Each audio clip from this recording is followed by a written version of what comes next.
அவர் சில மேசியா அடையாளங்கள் எல்லாம் செஞ்சாரு. உண்மை. தானியேல் 70 வாரங்களை சொல்றாரு, நோட் பண்ணிக்கங்க.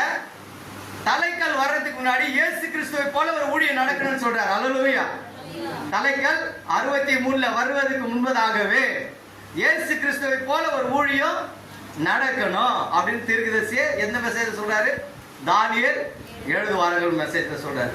அன்றைக்கு மேசியாவை எதிர்பார்த்தாங்க, யூதர்களை தள்ளிட்டாங்க. அந்த கல்லு தான் மூளைக்கு என்ன மாறிச்சுங்க? தலைக்கல்லா மாறி. இப்ப தானியேல் 70 வாரங்களை நான் வாசிக்கிறேன்.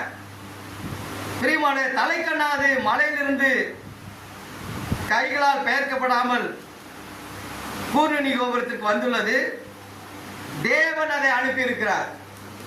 தலைக்கல்ல யார் அனுப்பி இருக்கிறது? பேஜ் 36. புறக்கணிக்கப்பட்ட